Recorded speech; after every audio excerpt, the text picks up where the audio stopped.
नमस्कार, मैं हूं अखिलेश पांडे और आप देख रहे हैं सी न्यूज़ भारत। वक्त हो चुका है न्यूज़ बुलेटिन का।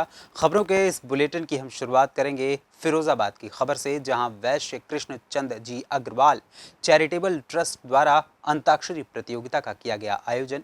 अगली खबर इंदौर से है, जहां पर लंपी वायरस की चपेट में आए कई गायें। आगे बात करेंगे झांसी की, कि जहां पर जनपद में गायों के लिए बनी गौशाला में स्थिति बेहद बदतर बनी हुई है।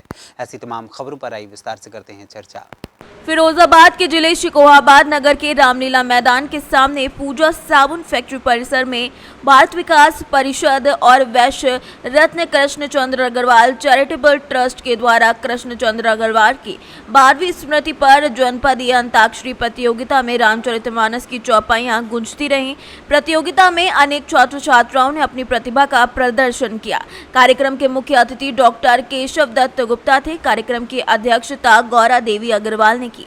इस अवसर पर राजीव अग्रवाल ने रामचरितमानस की महत्ता बताई। उन्होंने बताया कि वर्तमान में समाज की सुदृढ़ स्थापना के लिए रामचरितमानस को घर घर में पढ़े जाने की जरूरत है। इस अवसर पर नगर के विनय सिंह एडवोकेट, प्रमोद सिंघल, राहुल गर्ग समेत कई नागरिक मौजूद रहे। नगरपालिका में संचारी रोग की रोकथाम के लिए शहर में फैल रहे डेंगू, मलेरिया, अन्य बीमारियों के उसमें नगरपालिका द्वारा सभी सुपरवाइजर एवं कर्मचारी अधिकारियों की मीटिंग हुई। लोगों को बताया शहर में किसी तरीके का कोई भी पेशेंट मलेरिया या डेंगू का मिलता है, तुरंत उसके लिए रोकथाम के लिए हॉस्पिटल की टीम के साथ और नगरपालिका की टीम के साथ छिड़काव और फॉगिंग कार्य कराए जाने के लिए सभी को बैठ के अवगत कराया है। सभी पत्रकार बंधुओं को राम राम। आज वैश्य रत्न कृष्ण चंद्र अग्रवाल जी की 12वीं पुण्यतिथि के इस शुभ अवसर पर एक इस प्रकार का कार्यक्रम किया गया है, इस उद्देश्य के साथ में कि हमारे युवा वर्ग हमारा धर्म और धार्मिक ग्रंथों से जिस प्रकार से दूर होता जा रहा है, तो उनको इससे जोड़ने के लिए श्री रामचरितमानस आधारित अंताक्षरी कार्यक्रम पूरे जनपद स्तरीय विद्यालयों का रखा गया है। प्रत्येक विद्यालय से 2 छात्र स्कूल ने चयनित करके हमारे पास भेजे हैं। आज 32 स्कूलों इस वर्षा के बावजूद यहाँ उपस्थित हैं। 50 की एंट्री हुई थी, लेकिन कुछ कारणों से वो नहीं आ सके हैं। आप देख रहे हैं कि किस प्रकार से बच्चों ने तैयारियाँ की हैं। मैं आपके चैनल के माध्यम से एक संदेश केवल देना चाहता हूँ कि राम थे, राम हैं और राम रहेंगे। आप अंतर देखिए, अगर एक राम कहते हैं तो हम भगवान का नाम लेते हैं, और जब राम राम करते हैं तो उनका स्मरण करते हैं, और जब कह देते हैं हे राम राम राम यानी बुरा हो गया, और जब राम राम राम राम कहते जाते हैं तो वो कीर्तन हो गया। यानी आप ये समझिए राम की महिमा इतनी अपरंपार है। लेकिन वर्तमान समय में जिस प्रकार की एजुकेशन व्यवस्था होती जा रही है, तो हमारे घरों में रामचरितमानस को बांध करके लाल कपड़े में लोगों ने रख दिया है। मैं आपके चैनल के माध्यम से इस कार्यक्रम का एक ही हमारा उद्देश्य है, अपने घर में एक चौपाई पढ़ने की परंपरा जरूर डालें। और आज बच्चों से हुई आप सबके सामने हम इस बात का एक पुस्तक भेंट करेंगे और उनसे इस बात का संकल्प लेंगे कि आप स्कूल जाने से पहले एक चौपाई जरूर पढ़ें और उसका अर्थ पढ़ें, क्योंकि चौपाई का जब अर्थ नहीं पता होता है तो बच्चों की जागृति नहीं बढ़ती है। लेकिन जिस प्रकार का बच्चों ने तैयारी करके और स्कूलों ने जिस प्रकार की तैयारी करके भेजी है, ये प्रशंसनीय है। बच्चे प्रशंसा के पात्र हैं। और इस मौसम में, इतने खराब मौसम में होने के बावजूद आप सब ने भी आकर के जो इस कार्यक्रम का मान बढ़ाया, पूरी मीडिया की मैं प्रशंसा करता हूँ। और ऐसे ही कार्यक्रम लोग करते रहें। बूगी डांस और डांस प्रतियोगिताएं, इस प्रकार के कार्यक्रमों से कुछ भला होने वाला नहीं है। जब तक हमारा धर्म जिंदा नहीं रहेगा, हमारे धार्मिक ग्रंथों के प्रति नई युवा पीढ़ी में जागृति नहीं आएगी, तब तक हम प्रगति नहीं कर पाएंगे। इसी सबके साथ सबको राम राम। फिरोजाबाद से सीनियर संवाददाता सन्नेश कुमार गुप्ता की रिपोर्ट। भारत के विभिन्न राज्यों के साथ अब प्रदेश में भी लंपी वायरस से संक्रमित पशु बड़ी संख्या में सामने आ रहे हैं। इसको लेकर प्रशासन ने पशु स्वास्थ्य दलों के साथ पशुपालकों के घर घर पहुंचना शुरू कर दिया है। हाल ही में महू तहसील के कई पशु लंपी वायरस से संक्रमित दिखाई दिए हैं, जिसको लेकर कई जागरूक सामाजिक संस्थाओं ने आगे आकर जानवरों को वैक्सीनेशन करवाने के लिए कैंप लगवाया है। बुधवार को मऊ प्रशासन को तहसील के ही हसलपुर और आसपास के गांव में बड़ी संख्या में गौवंश के लंपी वायरस की चपेट में आने की खबर मिली थी, जिसके बाद मऊ एसडीएम अक्षय जैन ने नायब तहसीलदार विवेक सोनी के साथ पशु स्वास्थ्य अमले को हसलापुर और आसपास के गांवों में पहुंचाकर घर घर जाकर पशुओं की जानकारी ली। इस मामले में हमारे संवाददाता ने जनपद पंचायत महू स्थित शासकीय पशु चिकित्सालय के डॉक्टर राकेश सिंह सिसोदिया से बातचीत की और लंपी से संक्रमित पशुओं की जानकारी ली। बता दें कि इस तहसील में दर्जन भर शासकीय पशु क्लिनिक मौजूद हैं, जिनमें कई क्लिनिक पर डॉक्टर्स की पोस्टिंग ही नहीं हुई है, जिसकी वजह से पशुपालकों को काफी दिक्कतों का सामना करना पड़ रहा है। इंदौर से सी न्यूज संवाददाता सैयद नजीब की रिपोर्ट। झांसी के तहसील मोड़ क्षेत्र के ग्राम सेमरी की गौशाला इन दिनों नर्क बनी हुई है, जिसमें गोबर कीचड़ बन गया है और इतना दलदल है कि दुर्गंध के कारण खड़ा तक नहीं हुआ जा सकता। इसी दलदल में गाय रहने को मजबूर हैं। अव्यवस्थाओं के चलते ग्राम प्रधान सेमरी को गायों की कोई फिक्र नहीं है। गौशाला की देखरेख के लिए कर्मचारी रखा है, लेकिन सेमरी गौशाला की सारी व्यवस्थाएं फेल पड़ी हैं। गाय को चारा खिलाना और सफाई करना कर्मचारी की जिम्मेदारी है, लेकिन वहां व्यवस्थाओं का जो हाल दिखाई दिया उसे देखकर किसी को भी पशुओं पर दया आ सकती है। करीब 10 बीघे के क्षेत्रफल में गौशाला का निर्माण हुआ है। इसमें करीब 200 गौवंश संरक्षित हैं। शासन से लेकर प्रशासन की ओर से गौवंश को जरूरी सुविधाएं उपलब्ध कराने के लिए समय समय पर निर्देश दिए जाते हैं, लेकिन केयरटेकर से लेकर विभागीय अधिकारी और ग्राम प्रधान इसको लेकर उदासीन है। पशुओं को बारिश से बचाव के लिए ठोस इंतजाम नहीं किया गया है। Bureau report Jhansi. मांडर प्रखंड सभागार में स्वच्छ भारत मिशन भारत और जल जीवन मिशन अंतर्गत पंचायत प्रतिनिधियों का एक दिवसीय कार्यशाला का आयोजन किया गया। इस कार्यशाला में मांडर प्रमुख फिलिप सहाय एक्का ने अपने प्रखंड में पीएचसी विभाग के द्वारा पेयजल की समस्या के अधिकार से पंचायत के पूर्व मुखियाओं में समरसेबल लगाकर जल मीनार बनवा दिया और पीएचडी विभाग मौन क्यों रहा, ये बड़ा सवाल है। उप प्रमुख अमानत अंसारी ने जेई सुमेर लाल उराव से पूछा कि जब प्रखंड में लगभग 15 करोड़ की लागत से कई पंचायतों मांडर, हेसमी, सरगाव, मुरजुली और बंजुला के पेयजल संकट दूर करने के लिए जल मीनार और पाइपलाइन बिछाई गई थी, तो सब की सींग कहां गायब हो गई।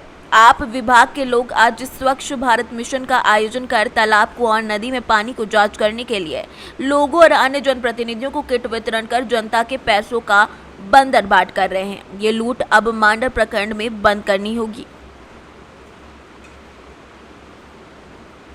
रांची से सी न्यूज संवाददाता जमील अंसारी की रिपोर्ट। जनपद अमरोहा के आदमपुर थाना की दड़ियाल चौकी क्षेत्र के गांव मरोरा के शीशम राम उर्फ सीताराम पुत्र दान सहाय का परिवार रहता था, जहां सीताराम ने कुछ समय पहले गांव से 50 मीटर की दूरी पर स्थित गंगाबाद के नजदीक अपने खेत पर मूर्ति स्थापित कर कुटिया बना ली थी और जिसके बाद वो ज्यादातर अपनी कुटिया पर ही रहा करता था। वो अपनी कुटिया पर ही था कि एक दिन परिजनों को ग्रामीणों ने सूचना दी कि सीताराम मृत अवस्था में कुटिया के अंदर है, जिसके बाद परिजनों में कोहराम मच गया। जिसके बाद आनंद फानन में परिजन खेत पर पहुंचे और इसकी सूचना पुलिस को दी, जिसके बाद सूचना मिलते ही आदमपुर थाना पुलिस बल के साथ मौके पर पहुंच गई। वहीं पर सूचना पर सीओ सतीश चंद पांडे भी घटनास्थल पर पहुंचे। पुलिस ने शव को अपने कब्जे में ले लिया है और पंचनामा भर पोस्टमार्टम के लिए भी भेज दिया है और पुलिस आगे की जांच में भी जुट गई है। सर, ये जो आज हत्या हुई इनकी साधु की, क्या है पूरा मामला? देखिए, ये आदमपुर क्षेत्र की घटना है, जिसमें दोपहर पुलिस को सूचना प्राप्त हुई कि यहाँ पे एक व्यक्ति जो लगभग 60 साल की उम्र है, जो बाबा है यहाँ पे, शीश राम और उर्फ सीताराम इनका नाम है। ये यहाँ पे गांव के बाहर यहाँ पे रहते थे काफ़ी समय से और इनकी पत्नी द्वारा हम लोगों को सूचना, एक तहरीर दी गई है जिसके आधार पर बताया गया कि इनकी हत्या की गई है। जब मौके पे पुलिस पहुँची है, यहाँ पे इनके गले में एक निशान था, चोट थी, और उसके बाद में यहाँ से बॉडी हम लोगों ने पोस्टमार्टम के लिए हम लोगों ने भेज दी है। तहरीर हमें प्राप्त हो गई है, इस आधार पर मुकदमा 302 के अंतर्गत पंजीकृत किया जा रहा है। अमरोहा से सीनियर संवाददाता गौरव श्रीमाली की रिपोर्ट। बाराबंकी में नवागत जिलाधिकारी अविनाश कुमार ने पत्रकारों के साथ प्रेस वार्ता की। अविनाश कुमार हरदोई जनपद में बतौर जिलाधिकारी सेवा दे रहे थे। अब 10 जिलाधिकारियों के तबादले में इन्हें बाराबंकी का जिलाधिकारी बनाया गया है। अविनाश कुमार ने कहा कि अधिकारियों के साथ बैठक कर उन्होंने निर्देश भी दे दिए हैं। मुख्यमंत्री के निर्देश के क्रम में आम जनमानस को संपूर्ण योजनाओं का लाभ पहुंचाना उनके द्वारा प्राथमिकता रहेगी। कार्यभार संभाला है जनपद में बाराबंकी डिस्ट्रिक्ट से। मैंने अभी जनपद बाराबंकी में कार्यभार संभालते ही साथ मैंने अभी सभी जिला स्तरीय अधिकारियों की और कलेक्ट्रेट के कर्मचारियों की बैठक करी थी संयुक्त रूप से, और उनको भी जो माननीय मुख्यमंत्री जी के निर्देश हैं उससे रूबरू कराया है। उन्हें एक बार याद कराया है कि आपको जनता की समस्याओं को प्रायोरिटी पे सुनवाई करनी है और उनका गुणवत्तापूर्वक विस्तारण भी करना है। बाराबंकी से सीनियर संवाददाता मोहम्मद अरशद की रिपोर्ट। दतिया में कलेक्टर संजय कुमार ने कहा कि बेटियां किसी भी क्षेत्र में बेटों से पीछे नहीं हैं। हर क्षेत्र में बेटियां आगे आकर समाज और देश की सेवा कर रही हैं। कलेक्टर संजय कुमार ने ये सारे विचार न्यू कलेक्ट्रेट कार्यालय के समकक्ष में मुख्यमंत्री जनसेवा अभियान और सेवा पखवाड़े के तहत लाडली लक्ष्मी योजना के जिला स्तरीय कार्यक्रम में व्यक्त किए। इस अवसर पर स्वास्थ्य विभाग के द्वारा बालिकाओं के लिए स्वास्थ्य परीक्षण का आयोजन किया गया। कलेक्टर संजय कुमार ने अपने उद्बोधन में कहा कि बेटे और बेटियां सब समान हैं। समाज को बेटियों के प्रति अपना नजरिया बदलना होगा। उन्होंने कहा कि आज बेटियां सभी क्षेत्रों में आकर समाज और देश की सेवा कर रही हैं। आज जरूरत है कि हम बेटे और बेटियों के बीच में किसी प्रकार का भेदभाव ना करें। साथ ही उन्होंने कहा कि समर्थन से ही हौसला मिलता है, इसीलिए सबका दायित्व है कि बालिकाओं का हौसला अफजाई करें जिससे बालिकाएं और आगे बढ़ सकें। इस अवसर पर जिला पंचायत के मुख्य कार्यपालन अधिकारी कमलेश भार्गव भी उपस्थित रहे। कल परसों ही मैं देख रहा था कौन बनेगा करोड़पति, तो उसमें एक महिला 1 करोड़ जीती है।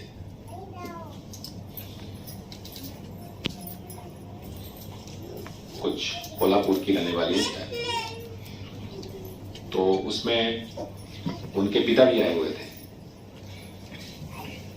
तो बताने लगे कि जब मैं पढ़ रही थी तो 10वीं में हमारे पिताजी ने बैठा दिया था और पिताजी पीछे बैठे हुए थे। बोले कहा था हो गई पढ़ाई खत्म। फिर हमारे टीचर्स आए घर और माता पिता से बात किया, बोले पढ़ने दीजिए, होशियार है। तो बड़ी मनोबल के बाद 12वीं तक करने की अनुमति दी। ऐसा ठीक है 12वीं तक पढ़ लो। तो 12वीं तक पढ़ा और आज वही बेटी 1 करोड़ रुपया अपनी बुद्धि के बल पे जीत के गई। तो इन सब उपलब्धियों से महिलाएं और बेटियां सिद्ध कर रही है कि समाज का सोच गलत था। अच्छा, समाज की सोच जब मैं कहता हूं तो जरूरी नहीं है कि केवल पुरुषों की सोच है, इसमें महिलाएं भी शामिल है। अगर बेटियों को कमतर समझते थे तो ये महिलाएं भी समझती थी। दतिया से सी न्यूज संवाददाता नितिन दांत्रे की रिपोर्ट। झांसी के गुरसराय में मोहल्ला परकोटा निवासी दयाराम खेत पर काम कर रहा था कि अचानक किसी जहरीले सांप ने उसे काट लिया। आनंद फानन में परिजनों ने उसे सामुदायिक स्वास्थ्य केंद्र गुरसराय पहुंचाया, जहां पर डॉक्टरों के द्वारा प्राथमिक उपचार के बाद हालत खराब होने पर उसे मेडिकल कॉलेज झांसी रेफर कर दिया गया है। गौरौठा से सी न्यूज संवाददाता आशुतोष गोस्वामी की रिपोर्ट। फिलहाल के लिए इस न्यूज़ बुलेटिन में इतना ही। देश दुनिया की तमाम खबरों के लिए देखते रहें सी न्यूज़ भारत। हर खबर आपके साथ, आपके हाथ।